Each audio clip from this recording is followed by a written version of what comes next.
अस्सलाम वालेकुम क्लास। आज आपका लेक्चर नंबर 5 है, chapter number 1 fundamentals of chemistry. Last time हमने मैटर, सब्सटेंस और मिक्सचर को स्टडी किया था, उनकी फ़िज़िकल प्रॉपर्टीज़ और उनकी केमिकल प्रॉपर्टीज़ को डील किया था। आज हम जो हैं हमारा टॉपिक जो है वो एलिमेंट है। अभी तक चैप्टर 5 में चैप्टर 1 में जो है ये फ़र्स्ट लॉन्ग क्वेश्चन है, तो element as a long question भी आता होता है, तो इसके लिए हम इसको डिटेल स्टडी करेंगे।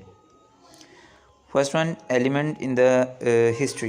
In the early ages, only 9 elements carbon, gold, silver, tin, mercury, lead, copper, iron and sulfur were known. Until the end of 19th century, 63 elements had been discovered.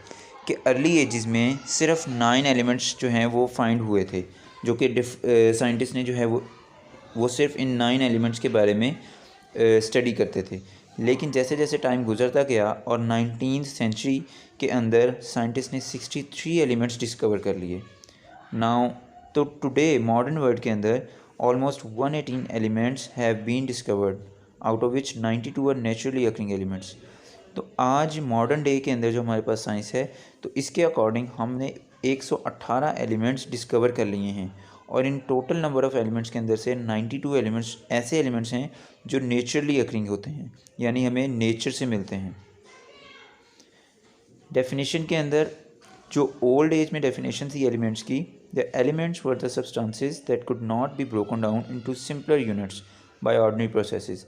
तो ओल्ड एज साइंस के अंदर elements जो हैं वो ऐसे compounds और ऐसे units जो है उनको कंसिडर किया जाता था जिसको हम ऑर्डिनरी प्रोसेस के थ्रू स्मॉलर पीसेस के अंदर ब्रेक डाउन नहीं कर सकते थे। लेकिन मॉडर्न डेफिनेशन के according element is that it is a substance made up of same type of atoms having same atomic number and cannot be decomposed into simple substances by ordinary chemical means। तो modern definition के according element के अंदर ये changes आई हैं कि element एक ऐसा substance होता है जो सेम टाइप ऑफ एटम से मिलके बनता है, और एलिमेंट के जो हैं वो एटॉमिक नंबर भी सेम होता है, और ये ऑर्डिनरी केमिकल प्रोसेसेस के थ्रू डिकम्पोज नहीं हो सकता। तो ओल्ड डेफिनेशन और मॉडर्न डेफिनेशन में ये फ़र्क है। नेक्स्ट वन है इसकी explanation. It means that each element is made up of unique type of atoms that have very specific properties. इसका मतलब ये है कि हर एलिमेंट जो है ये यूनिक टाइप ऑफ एटम से मिलके बना है। तो जब हर एलिमेंट जो है वो डिफरेंट टाइप ऑफ एटम से मिलके बना है, तो ऑब्वियसली उनकी प्रॉपर्टीज़ भी एक दूसरे से बिल्कुल डिफरेंट होंगी।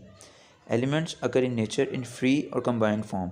तो नेचर के अंदर जो एलिमेंट्स होते हैं ये या तो फ्री फॉर्म में होते हैं या एक दूसरे के साथ जुड़े हुए कंबाइंड फॉर्म के अंदर होते हैं। All the naturally occurring elements found in the world have different percentages in the earth crust, oceans and atmosphere.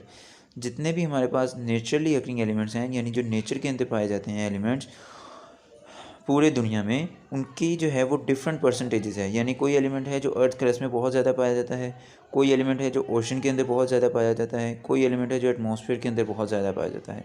इसी तरह फॉर एग्जांपल हमारे पास डिफरेंट गैसेस होती हैं, जैसे कि नाइट्रोजन है, ऑक्सीजन है, हाइड्रोजन है। तो हमारी सॉइल के अंदर, ज़मीन के अंदर नाइट्रोजन जो गैस है ये बहुत एक्सेसिव अमाउंट के अंदर पाई जाती है। लेकिन अगर हम ओशंस के अंदर देखें तो इसी तरह गैसेस का बिहेवियर चेंज हो जाएगा।